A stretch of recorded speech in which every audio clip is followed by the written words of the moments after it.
শিশু নবী মুহাম্মদ যদি আরশে আজিমের দিকে হাত তুলে একবার আমিন বলে, আরশের মালিক বৃষ্টি দিতে মুহূর্ত পর্যন্ত দেরি করবেন না। আল্লাহর নবী যখন হাত তুললেন, হাত নামানোর আগেই মক্কাতে মুষলধারে বৃষ্টি বর্ষণ শুরু হয়ে গেল। উনি যখন পানি আনার জন্য কূপের গভীরে যেতেন, কূপের গভীরে উনি পানি আনার জন্য যখন যেতেন, রশি লাগতো না, বালতি লাগতো না, কূপের গভীরের পানি ওনাকে দেখা মাত্র একদম উপরে উঠে যেত। আম্মা জান আমেনা আরো বলেন, ওনাকে জান্নাতি রমণীরা এসে ওনাকে সালাম দিয়েছে। হযরতে হাওয়া আলাইহিস সালাম সালাম জানিয়েছেন, হযরতে মারিয়াম আলাইহিস সালাম, হযরতে হাজেরা, হযরতে আসিয়া, জান্নাতি রমণীরা এসে আম্মা জান আমিনাকে সালাম জানিয়েছেন। স্বপ্নের মধ্যে আদম নবী থেকে শুরু করে ঈসা রুহুল্লাহ পর্যন্ত প্রত্যেকটা নবী আমিনাকে সালাম জানিয়েছেন আর রাসূলুল্লাহর জন্মগ্রহণের সুসংবাদ জানিয়েছেন। সুবহানাল্লাহ। রাসূলুল্লাহ সাল্লাল্লাহু আলাইহি ওয়াসাল্লামের জন্মগ্রহণের সময় একজন দাত্রী ওনার আম্মা জানের সাথে ছিলেন, মা আমিনার ঘরে ছিলেন।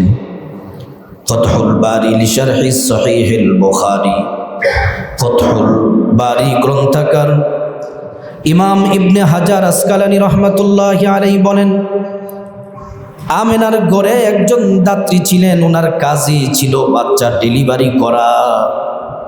আমিনার ঘরে যখন তিনি ছিলেন, তিনি বলেন, আমি শিশু মুহাম্মদের জন্মগ্রহণের সময় যখন ছিলাম, এটা আমার জন্য সৌভাগ্যের। আমি তো শত শত হাজার হাজার বাচ্চাদের জন্মগ্রহণ ডেলিভারির কাজ করেছি, কিন্তু মুহাম্মদের জন্মগ্রহণের সময়ের এই যে দৃশ্যগুলা, সময়টা আমার জন্য এটা চিরস্মরণীয় হয়ে থাকবে। উনি বলেন, আমি যখন আমিনার ঘরে দাত্রীর কাজের জন্য গেলাম, তখন তো লাইট ছিল না, কারেন্ট ছিল না, ঘুটঘুটে অন্ধকার ছিল। মা আমিনার ঘরের মধ্যে যখন গেলাম, ওনার পেট থেকে এমন একটা নূরের আলো বের হয়েছে, গোটা অন্ধকার ঘরটা আলোকিত হয়ে গেছে, পুরো ঘরটা আলোকিত হয়ে গেছে। আমি আসমানের দিকে তাকালাম, আসমানের তারকাগুলা যেন কেমন যেন ঝুঁকে আছে এই ঘরের দিকে। আল্লাহ রাসূল সাল্লাল্লাহু আলাইহি ওয়াসাল্লাম যখন তিনি জন্মগ্রহণ করলেন, জন্মগ্রহণ করার সাথে সাথে পৃথিবীর তৎকালীন সবচেয়ে পরাশক্তি পারস্য সম্রাট, ওই সময় কিসরার বিশাল একটা প্রাসাদ ছিল, 12টা পিলার ছিল। আল্লাহর রসুলের জন্মগ্রহণের সাথে সাথে ওই পারস্যের কিসরার 12টা প্রাসাদ সাথে সাথে একদম ভূমিকম্পের মতো কম্পনের মাধ্যমে প্রাসাদগুলা ধূলিসাৎ হয়ে গেছে। ওই প্রাসাদের মধ্যে একটা অগ্নি অনির্বাণ ছিল, অগ্নিকুণ্ড ছিল, সেটা 1000 বছর পর্যন্ত প্রজ্বলিত ছিল। ঝড় তুফানে কখনো সেটা নিবে নাই। 1000 বছর একই জায়গায় আগুন প্রজ্বলিত থাকে। তৎকালীন মানুষগুলা এই আগুনের কাছে আগুনকে পূজা করত, শিরিকের কাজ করত। রাসূলুল্লাহ সাল্লাল্লাহু আলাইহি ওয়াসাল্লাম তিনি যখন জন্মগ্রহণ করলেন, জন্মগ্রহণের সাথে সাথে ওই অনির্বাণ অগ্নি অনির্বাণের মধ্যে এমন একটা দমকা হাওয়া গেল, সাথে সাথে 1000 বছর প্রজ্বলিত আগুনটা, ওই শিরিকের আগুনটা সাথে সাথে নিভে গেল। রাসূলুল্লাহ সাল্লাল্লাহু আলাইহি ওয়াসাল্লাম যখন তিনি আসলেন, শিরিক কুফর বাতিলদের ভিতর নড়ে উঠল। গোটা দুনিয়াতে যারা শিরিকের কাজে নিমজ্জিত আছে, তাদের মধ্যে একটা ভীত সন্ত্রস্ত হয়ে পড়ল। রাসূলুল্লাহ সাল্লাল্লাহু আলাইহি ওয়াসাল্লামকে আল্লাহ তাআলা এতিম অবস্থায় দুনিয়াতে পাঠাইছেন। কোরআন শরীফ আল্লাহ রাব্বুল আলামিন নবীজির এই গুণটা আল্লাহ তাআলা তুলে ধরলেন। নবীজিকে আল্লাহ এতিম অবস্থায় দুনিয়ার মধ্যে পাঠাইছেন। রাসূলুল্লাহ সাল্লাল্লাহু আলাইহি ওয়াসাল্লাম জন্মগ্রহণ করার আগেই নবীজির পিতা আব্দুল্লাহ ইন্তেকাল করেছেন। নবীজি ছিল ইয়াতীম। আল্লাহ তাআলা সূরা দোহা 6 নম্বর আয়াতে বলেন, আলাম ইয়াজিদকা ইয়াতীমান ফাআওয়া। নবীজি আপনাকে আমি এতিম অবস্থায় পেয়েছি, আপনাকে আমি এতিম অবস্থায় দুনিয়াতে আপনাকে পেয়েছি। রাসূলুল্লাহ হাদিসের মধ্যে বলেন, আনা ওয়াকাফিলুল ইয়াতীমি ফিল জান্নাতি হাকাজা। ও দুনিয়ার মানুষ, তোমরা যদি এতিমদের দায়িত্ব গ্রহণ করো, এতিমদেরকে যদি রক্ষণাবেক্ষণ করো, আল্লাহর রাসূল এই শাহাদাত আঙ্গুল আর এই তর্জনী আঙ্গুল, এই দুইটা আঙ্গুলকে এমন করে নাড়া দিয়ে সাহাবাদেরকে দেখালেন, তোমরা যদি এতিমের দায়িত্ব গ্রহণ করো, এতিমকে যদি খোঁজ খবর নাও, তার দায়িত্ব যদি গ্রহণ করো, ও এতিমের অভিভাবকরা শুনে নাও, তাহলে জান্নাতে আমি আর নবী আমরা দুইজন এমন করে কাছাকাছি জান্নাতে থাকবো। সুবহানাল্লাহ। নবীজি বলেন, আল্লাহ তাআলা আমাকে এতিম করে দুনিয়ার মধ্যে পাঠাইলেন। আল্লাহ রাব্বুল আলামিন বলছেন, হাবিব আপনি এতিম, এতিমের কষ্টটা আপনি খুব ভালো করে বুঝবেন। এতিম অবস্থায় পেয়ে আপনাকে আমি ছেড়ে দেই নাই, আপনাকে গোটা জগৎ যা আছে সব কিছুর জন্য আপনাকে রহমত হিসাবে আপনাকে দুনিয়ার মধ্যে পাঠাইলাম। সুবহানাল্লাহ।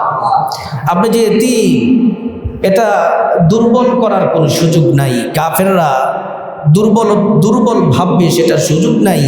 আপনাকে গোটা জগতের জন্য আপনাকে রহমত হিসাবে আপনাকে পাঠাইলাম।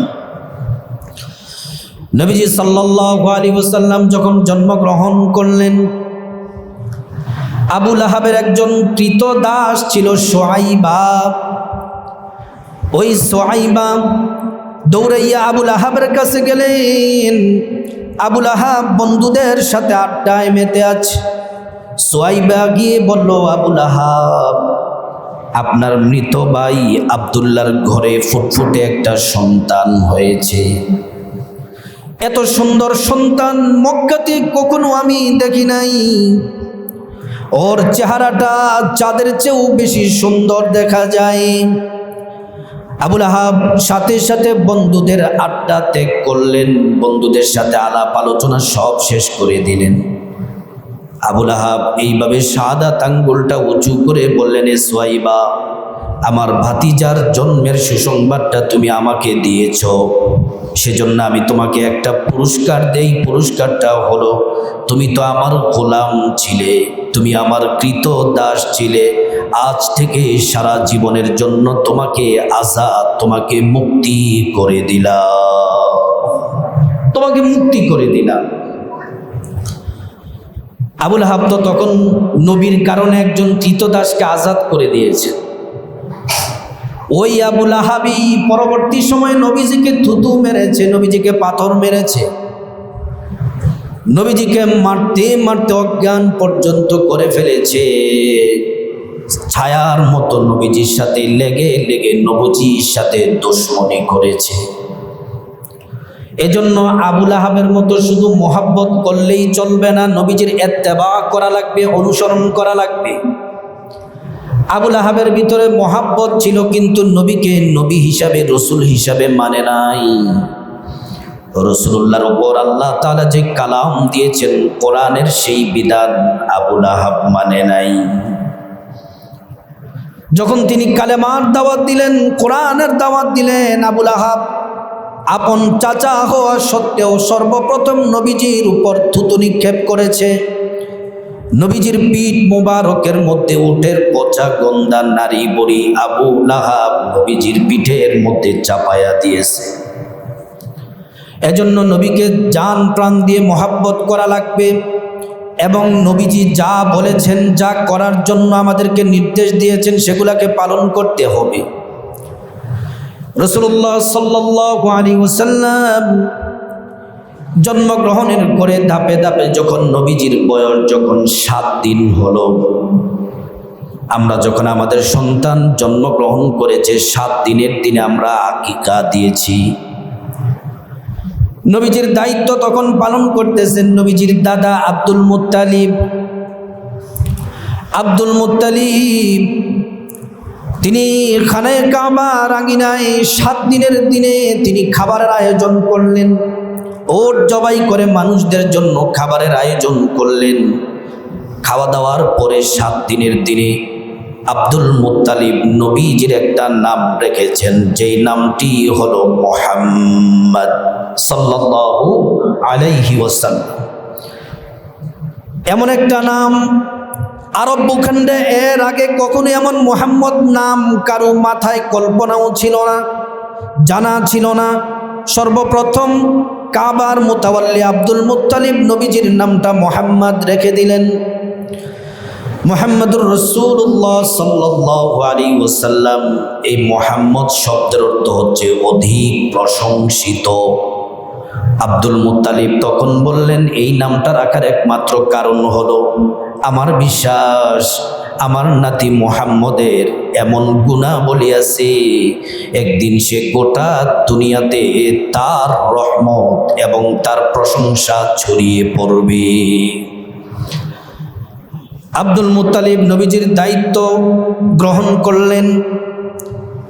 নবীজির এই আকিকা দেওয়ার পরে আরবের প্রথা ছিল, আরবের যে ধনীর দুলালদের সন্তানদেরকে বাহিরে গ্রামে পাঠিয়ে দিতেন। বিভিন্ন জায়গার মহিলারা এসে বাচ্চাদেরকে নিয়ে যেত, দুধ পান করাতো, বিনিময়ে তাদেরকে কিছু টাকা দেওয়া হতো। তৎকালীন সুন্দর একটি গ্রাম ছিল তায়েফ। ওই তায়েফের গোত্রের একটা পরিবার, ওই পরিবারের একজন মহিলার নাম ছিল হালিমাতুস সাদিয়া। হালিমাতুস সাদিয়া এবং তার স্বামী আরেকজন সন্তান আছে। হালিমা নিজে অসুস্থ, তার স্বামীও অসুস্থ। সন্তানটা ভালো করে দুধ পান করতে পারে না, কারণ হালিমার বুকের মধ্যে দুধ নাই। কিন্তু আবার যেই বাহন, সেই বাহন একটি মাত্র গাধা। সেই গাধাটা আবার ঘুরিয়ে ঘুরিয়ে হাঁটে, অসুস্থ গাধা। তিনি তায়েফ থেকে মক্কায় আসলেন। ওনার সাথে আরো অনেক বান্ধবীরা ছিলেন। সবাই আগে আগে চলে এসে মক্কা থেকে নামি দামি বংশের, মক্কা থেকে ধনীর বাচ্চাদেরকে তারা আগে আগে নিয়ে গেলেন।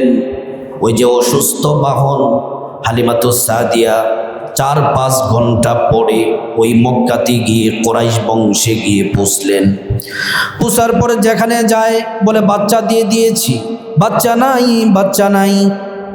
তারপর একজন লোক বলল, হালিমা একটা মাত্র সন্তান আছে, তার নাম হচ্ছে মুহাম্মদ, কিন্তু সে এতিম, তার বাবা নাই। তাকে তোমরা নিতে পারো, কিন্তু বিনিময়ে তার কাছ থেকে তোমরা কোনো টাকা পয়সা কিছু পাবে না। কিন্তু তার দাদা দায়িত্ব গ্রহণ করেছেন, লালন পালন করেন। তার দাদা কিছু দিলে সামান্য কিছু দিতে পারে, কিন্তু বেশি কিছু পাবা সেটা তোমরা আশা করতে পারো না।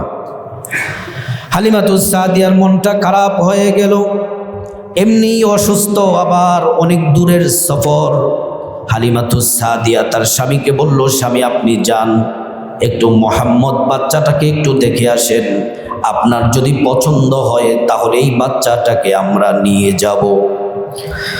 হালিমাতুস সাদিয়া কথা মতো স্বামী গেলেন। গিয়ে যখন তিনি শিশু নবী মুহাম্মদের দিকে যখন তাকালেন, আল্লাহু আকবার, যে মাত্র ওনার স্বামী তাকালেন, উনি তাকায়া ওনার শরীরের মধ্যে একটা ভালোবাসা, একটা প্রেম জাগলো। আর ওনার দিকে তাকায়া আল্লাহর নবী একটা মুচকি হাসি দিলেন। উনি দৌড়াইয়া হালিমাতুস সাদিয়ার কাছে এসে বলল, হালিমা আমার টাকা পয়সার দরকার নাই, এই সন্তানের মধ্যে এত মায়া, এত মহব্বত, এত পরিমাণে বরকত আল্লাহ তাআলা ঢেলে দিয়েছেন। তুমি যাও, এই বাচ্চাকে ছাড়া আমরা যাব না। হযরত হালিমাতুস সাদিয়া অসুস্থ, আস্তে আস্তে করে যখন তিনি শিশু নবী মুহাম্মদের কাছে গেলেন, গিয়ে যখন ওনাকে কোলের মধ্যে নিলেন, হালিমাতুস সাদিয়া বলেন রাহমাতুল লিল আলামিন নবীকে কোলে নেওয়া মাত্র বিদ্যুৎ শর্ট যেমন করলে শরীরটা কেঁপে ওঠে, আতকা ভয় পেলে যেমন আমরা ভয় পেয়ে কেঁপে উঠি, হালিমাতুস সাদিয়ার শরীরটা এমন করে একটু কম্পন দিয়ে উঠল। হালিমাতুস সাদিয়া বলেন আমি রাহমাতুল লিল আলামিন শিশু নবীকে আমার কোলে নেওয়া মাত্র আমার মাথার চুলের আগা থেকে পায়ের গোড়া পর্যন্ত পরিপূর্ণ সুস্থ হয়ে গেলাম। সাথে সাথে আমি পরিপূর্ণ সুস্থ হয়ে গেলাম। নবীজি সাল্লাল্লাহু আলাইহি ওয়াসাল্লামকে যখন তিনি কোলে নিলেন, নবীজিকে দুধ পান করানোর জন্য হালিমাতুস সাদিয়ার একটা স্তন যখন নবীজির মুখের মধ্যে দিলেন, হালিমার স্তনে কোনো দুধ ছিল না। নবীজি যখন মুখ দিলেন, হালিমার একটা স্তন পরিপূর্ণ দুধে পরিপূর্ণ হয়ে গেল। রাসূলুল্লাহ সাল্লাল্লাহু আলাইহি ওয়াসাল্লাম বলেন আসাল্লাহু আইয়াজআলা লানা ফীহি বারাকা, বরকতে আমার শরীরটা ভরে গেল। তারপর ওনারা ওইখান থেকে মক্কা থেকে তায়েফে যাওয়ার উদ্দেশ্যে এবার সওয়ারির পিঠে উঠলেন, গাদার পিঠে উঠলেন। ওঠা মাত্র গাদা দ্রুত গতিতে ছুটতে লাগলো, এমন দ্রুত গতিতে ছুটতে লাগলো যে 4-5 ঘন্টা আগে বান্ধবীরা সব বাচ্চাদেরকে নিয়ে চলে গেছে। ওই অসুস্থ খুঁড়িয়ে খুঁড়িয়ে হাঁটা গাদাটা দ্রুত গতিতে চলতে চলতে তাদের বান্ধবীদেরকে সবাইকে পিছে চলে সবার আগে তায়েফে গিয়ে পৌঁছে গেছে। তায়েফে যাওয়া মাত্র হালিমাতুস সাদিয়া তার স্বামীকে বললেন, স্বামী আমাদের যে একটা দুর্বল একটা উটনি আছে, একটা পেয়ালা নিয়ে যান, ওইখান থেকে সামান্য একটু দুধ যতটুকু পারেন 1 পেয়ালা দুধ হলেও নিয়ে আসেন। আমাদের প্রচণ্ড ক্ষুধা লেগেছে, আমরা এই সামান্য দুধ পান করে আমাদের ক্ষুধাটা আমরা নিবারণ করি। স্বামী যখন গেলেন, গিয়ে তিনি উটের দিকে তাকিয়ে দেখেন ওই যে নবীজি বলছেন আসাল্লাহু আইয়াজআলা লানা ফীহি বারাকা, আল্লাহ তাআলা বরকতে ভরপুর করে দিয়েছেন। দুর্বল অসুস্থ উটটা সুস্থ সবল হয়ে গেছে এবং তার এই স্তনগুলা, উটের স্তনগুলা পরিপূর্ণ দুধ হয়ে গেছে। এবার তিনি দুধ দোহন করলেন, পরিবারের সবাই পান করলেন, বাজারে বিক্রি করলেন। এমন করে করে প্রতিটা পদক্ষেপে আল্লাহ তাআলা বরকতে ভরপুর করে দিলেন। হালিমাতুস সাদিয়া 2 বছর শিশু নবী মুহাম্মদ সাল্লাল্লাহু আলাইহি ওয়াসাল্লামকে লালন পালন করলেন। মেয়াদ শেষ হওয়ার আগেই আম্মা জান আমেনার কাছে নিয়ে গেলেন, গিয়ে বললেন মা 2 বছরের দায়িত্ব নিয়েছি, আমি আরো 2 বছর আপনার সন্তানটাকে চাই। দিয়ে দিলেন। তিনি আবারও নিয়ে আসলেন। এমন করে করে বয়স যখন 4 বছর বয়সে হঠাৎ করে একদিন বিকেলবেলা শিশু নবী মুহাম্মদ সাল্লাল্লাহু আলাইহি ওয়াসাল্লাম বাচ্চাদের সাথে খেলাধুলা করতেছেন। হঠাৎ করে এক ব্যক্তি এবং তার সাথে কিছু লোক আসলেন, আয়েশা শিশু নবী মুহাম্মদ সাল্লাল্লাহু আলাইহি ওয়াসাল্লামের বুক থেকে নাভি পর্যন্ত এভাবে দুখণ্ডিত করলেন। ভিতর থেকে কলবটাকে বের করে জমজমের পানি দ্বারা ধৌত করে আবার কলবটাকে ভিতরে ঢুকিয়ে দিলেন, তারপর সেলাই করে দিলেন। এরা দৌড়াইয়া হালিমাতুস সাদিয়ার কাছে গেলেন, গিয়ে বললেন হালিমা আপনার সন্তানকে মেরে ফেলতেছে, তাড়াতাড়ি যান। হালিমাতুস সাদিয়া সব কাজকর্ম ছেড়ে দিয়ে শিশু নবী মুহাম্মদের কাছে এসেছে। দেখে নবী মুহাম্মদ সাল্লাল্লাহু আলাইহি ওয়াসাল্লাম একটা কর্নারে তিনি বসে আছেন। জিজ্ঞেস করলেন বাবা তোমার কি হয়েছে? বলল কিছু লোক আমার কাছে এসে দেখেন আমার বুক থেকে নাভি পর্যন্ত আমার শরীরটাকে দুখণ্ডিত করে আমার ভিতর থেকে কলবটাকে বের করেছেন, জমজমের পানি দ্বারা ধৌত করে আবার ভিতরে রেখে সেলাই করে দিয়েছেন। রাসূলুল্লাহ সাল্লাল্লাহু আলাইহি ওয়াসাল্লামের 4 বছর বয়সে প্রথম ওনার সিনা চাক শক্কে সদর ওপেন হার্ট সার্জারি হয়েছে। হালিমাতুস সাদিয়া বললেন পরের সন্তান আর রাখা যাবে না। তারপর দিনেই আমেনার কাছে নিয়ে দিয়ে দিলেন। এমন করে রাসূলুল্লাহ 4 বছর বয়সে আমেনার কাছে যখন গেলেন, তারপর 6 বছর বয়স যখন হলো রাসূলুল্লাহ বললেন মা আমি তো আমার বাবাকে কোনোদিন দেখি নাই। বলে তোমার বাবা তো মারা গেছেন। কয় বাবার কবর জিয়ারত করতে যাই, আমার বাবা কোন জায়গায় শুয়ে আছেন সেই জায়গাটা দেখতে চাই। রাতের বেলা আমেনা আব্দুল মুত্তালিবের কাছে গেলেন।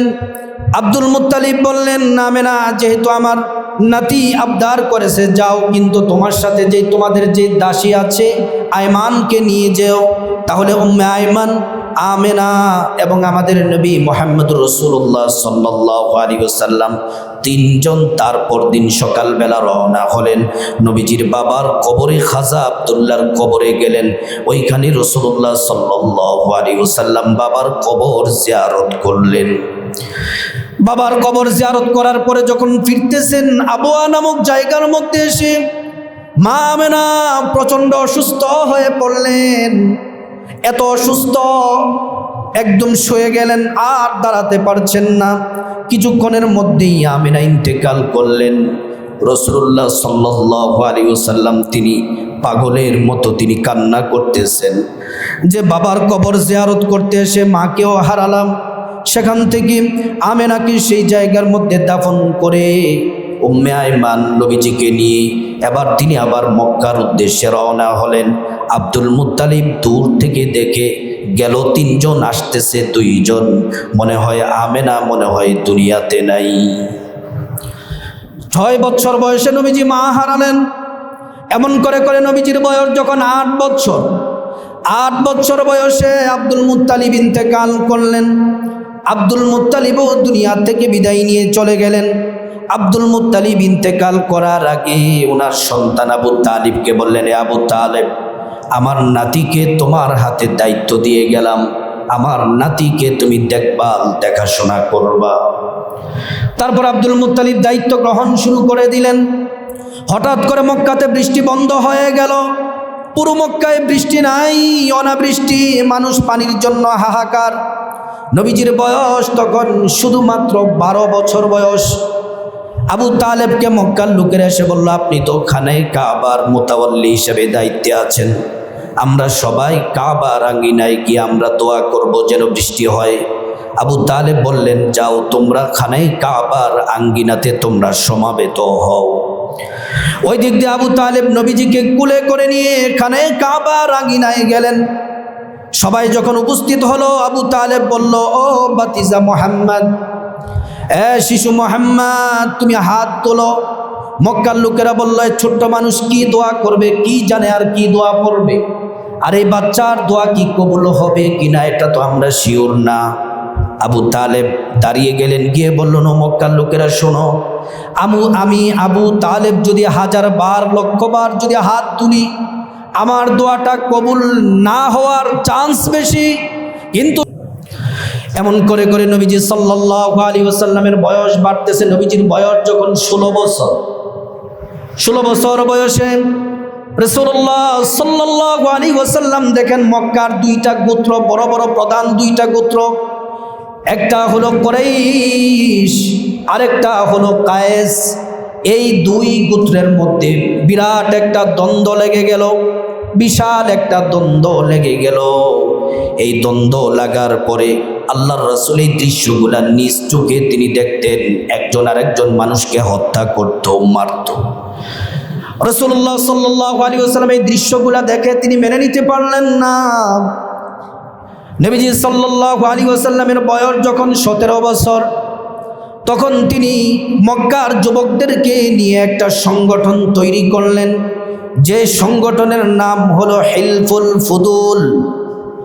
ওই হিলফুল ফুদুলের একটি মাত্র আপনার কর্ম ছিল, একটি মাত্র দফা ছিল। দেখবেন আমাদের দেশের বিভিন্ন রাজনৈতিক দল যারা আছেন তারা একজনে কয় 5 দফা 10 দফা, কিন্তু রাসূলুল্লাহ সাল্লাল্লাহু আলাইহি ওয়াসাল্লাম হিলফুল ফুদুল সংগঠন তৈরি করে দফা মাত্র একটা, আর সেই দফা হলো জালেমদের বিরুদ্ধে, মজলুমদের পক্ষে। সুবহানাল্লাহ পড়ে। ওই সময় তো জেনা ছিল, সুদ ছিল, খুন খারাপি ছিল, কিন্তু রাসূলুল্লাহ এগুলোর বিরুদ্ধে কথা না বলে রাসূলুল্লাহ সাল্লাল্লাহু আলাইহি ওয়াসাল্লাম তিনি সরাসরি জালেমদের বিরুদ্ধে তিনি অবস্থান নিয়েছিলেন। জালেমদের বিরুদ্ধে কেন অবস্থান নিয়েছিলেন? জালেমদের বিরুদ্ধে অবস্থান নেওয়ার কারণ হলো আজকাল দেখবেন সমাজে যারা নেতা হয়, ওই যে 1450 বছর আগে একটু মিলায় দেখেন জালেমদের বিরুদ্ধে, কারণ জালেম যারা তারা সমাজের কর্ণধার হয়। কিছু কিছু জালেম আছে দেখবেন যে মদের ব্যাপারে কঠোর থাকে, কিছু কিছু নেতা আছে দেখবেন যে মদের ব্যাপারে কঠোর থাকে, মদ পান করা যাবে না, যদি মদখোর কেউ ধরা খায় তাহলে তাকে মারধর করে সালিশে বিচার করে। কিন্তু দেখবেন গোপনে গোপনে এই যেই বিচারক বিচার করছে ওরে আবার মদের ডিলার আছে, ওরে মদের বারাস। যে আসামিকে সবার সামনে মারধর করছে গোপনে তাকে ডাইকা বলে সাবধানে কাজকর্ম করা যায় না, গোপনে করা যায় না। এটা ওই সময় ছিল, জালেম যেন কেউ না হতে পারে। রাসূলুল্লাহ সাল্লাল্লাহু আলাইহি ওয়াসাল্লাম নবী হওয়ার আগেই তিনি এই কঠিন পদক্ষেপ নিয়েছিলেন। সম্মানিত মুসল্লি ভাইয়েরা আমার, আবু তালেব নবীজিকে কাছাকাছি চোখে চোখে রাখতেন, নবীজিকে ছেড়ে কোথাও যেতেন না। আল্লাহর রাসূল সাল্লাল্লাহু আলাইহি ওয়াসাল্লামকে নিয়ে একবার ব্যবসার কাজে তিনি সিরিয়ার উদ্দেশ্যে রওনা হলেন। সিরিয়াতে যাবেন তিনি ব্যবসার উদ্দেশ্যে। প্রতিমধ্যে বুসরা নামক একটা জায়গার মধ্যে বুহাইরা নামক একটা পাদ্রী আছে। ওই পাদ্রী তার খানকার মধ্যে সব সময় বসে থাকেন, কখনো বাহির হন না। যত ক্ষমতাধর এবং যত শক্তিশালী, যত পাওয়ারফুল লোক আসুক না কেন, সবাই তার খানকাতে গিয়ে বুহাইরার সাথে দেখা করতে হয়। কিন্তু আবু তালিব যখন শিশু নবী মুহাম্মদ সাল্লাল্লাহু আলাইহি ওয়াসাল্লামকে নিয়ে যখন তিনি ওই বুসরা নামক জায়গার মধ্যে গেলেন, এই খবর পাওয়ার সাথে সাথে বুহাইরা তার খানকা ছেড়ে দৌড়াইয়া রাস্তার মধ্যে চলে আসলেন। মুহাম্মদ রাসূলুল্লাহ সাল্লাল্লাহু আলাইহি ওয়াসাল্লামের হাত ধরলেন। হাতটা ধরে আল্লাহর নবীর চেহারা মুবারকের দিকে অনেকক্ষণ তাকিয়ে আছেন। তারপর ওনার পিঠ মুবারকের দিকে একটু তাকালেন, যে উনি তো তাওরাতে ইনজিলে যা পড়েছেন সবগুলা মিলেছে কিনা দেখার জন্য। তারপর তিনি বললেন, এই মুহাম্মদের গার্ডিয়ানকে? বলে মুহাম্মদের গার্ডিয়ান হলো আবু তালেব। সামনে গেলেন, বলে এটা আপনার কি হয়? বলে এটা আমার সন্তান। কয় না, আপনি তো মিথ্যা বলছেন, আপনার সন্তান তো সে হওয়ার কথা না, আর আপনি তার পিতা হওয়ার কথা না। আপনার বাসা কোথায়? বলে মক্কায়, কুরাইশ বংশ। তাহলে হের নাম মুহাম্মদ, আপনার নাম আবু তালেব, এর তো পিতা পুত্রের সম্পর্কের এখানে কোনো প্রশ্নই ওঠে না। আমি তাওরাতে যা পড়েছি, ইনজিলে যা পড়েছি, সে অনুযায়ী তার মধ্যে সব সিমটম আলামত আছে, কিন্তু তার পিতা তো দুনিয়াতে থাকার কথা নয়, সে তো মৃত্যুবরণ করার কথা। তার পিতা নাই, কিন্তু সত্যি করে বলেন আপনি তার কি হন? বলতেছে আমি তার চাচা হই। বুহাইরা বলল, এখন আপনি সত্য বলছেন। বলেন আপনি তাকে নিয়ে আপনি তাকে নিয়ে সিরিয়ার দিকে রওনা হবেন না। সে হচ্ছে এমন একজন নবী, এমন একজন পয়গম্বর হবে। হাদা সাইয়্যিদুল আলামিন, সে গোটা জগতের নেতা হিসেবে আল্লাহ তাআলা তাকে মনোনীত করবেন। হাদা রাসূল রাব্বিল আলামিন, আল্লাহ তাআলা গোটা জগৎ যেই যেই জায়গার জন্য রব, রাসূল রাব্বিল আলামিন, তিনি সেই জায়গার জন্য তিনি রাসূল হিসেবে মনোনীত হবেন। ইয়াবাতাল্লাহু রাহমাতাল লিল আলামিন, আল্লাহ তাআলা তাকে গোটা জগতের রহমত হিসেবে আল্লাহ পাক প্রেরণ করেছেন। ওই বুহাইরার বর্ণনা অনুযায়ী আল্লাহ কোরআনে তো আয়াতে নাজিল করলেন। খুতবাতের শুরুতে যে আয়াত পড়েছিলাম, ওয়ামা আরসালনাকা ইল্লা রাহমাতাল লিল আলামিন। বুহাইরা আগেই ভবিষ্যদ্বাণী করেছিলেন তিনি গোটা জগতের জন্য রহমত হবে। আর আল্লাহ কোরআনের আয়াত পরবর্তী সময়ে নাজিল করে আল্লাহ বললেন, আমার রসুলকে আমি গোটা জগতের জন্য রহমত হিসেবে পাঠাইলাম। তারপর বুহাইরা বলল, আপনি সিরিয়ার দিকে যাবেন না, সিরিয়াতে ইহুদিরা আছে, তারাও তো তাওরাত ইনজিল পড়েছে, মুহাম্মদের সম্পর্কে তারা জানে, তারা ইহুদি। যদি আপনি তাদের মুহাম্মদকে নিয়ে যদি সিরিয়াতে যান, ইহুদিরা তাকে হত্যা করে ফেলবে। আপনি চলে যান, তাকে নিয়ে আপনি বাড়িতে মক্কায় ফিরে যান। রবিউল আউয়াল মাস, প্রিয় নবী সাল্লাল্লাহু আলাইহি ওয়াসাল্লামের মিলাদের মাস, নবীজির জন্ম মোবারকের মাস। মিলাদ যেমন জরুরি, সিরাতুন নবীও তেমন জরুরি। এই যে নবীজির জন্ম থেকে এই যে 16 বছর বয়স, 17 বছর হিলফুল ফুজুল পর্যন্ত যে আলোচনা করলাম, নবীজির যে জন্মটা, একজন মানুষের জন্ম ছাড়া তার সিরাত হতে পারে না, জন্ম ছাড়া তার জীবন বৃত্তান্ত হতে পারে না। আপনার নাম কি? আব্দুল করিম। তা আপনি জন্ম ছাড়া তো আপনার জীবন হতে পারে না। আপনি শিশুকালে কি করেছেন, আপনি শৈশবকালে কি করেছেন, যৌবনকালে কি করেছেন, যদি আপনার জন্মই না হতো সেটা তো কিছুই করতো না। এজন্য মিলাদুন নবী এটাও আমাদেরকে মানতে হবে, নবীজির জীবনীটাও আমাদেরকে মানতে হবে। এজন্য এই মিলাদুন নবীর মাসে নবীজির সিরাত বেশি বেশি জানা, আল্লাহ রাসূলের জীবনীটা বেশি বেশি জানা। আর রাহিকুল মাখতুম আছে, আল বিদায়া ওয়ান নিহায়া আছে, নবীজির জীবনী সম্পর্কে অনেক মূল্যবান মূল্যবান সিরাত গ্রন্থ আছে, ওইগুলা বেশি বেশি পড়বেন এই মাস। আল্লাহ রাব্বুল আলামিন আমাদেরকে রাসূলুল্লাহর সিরাত সম্পর্কে জেনে এবং রাসূলুল্লাহকে বেশি বেশি মহব্বত করার আল্লাহ পাক তৌফিক দান করুন।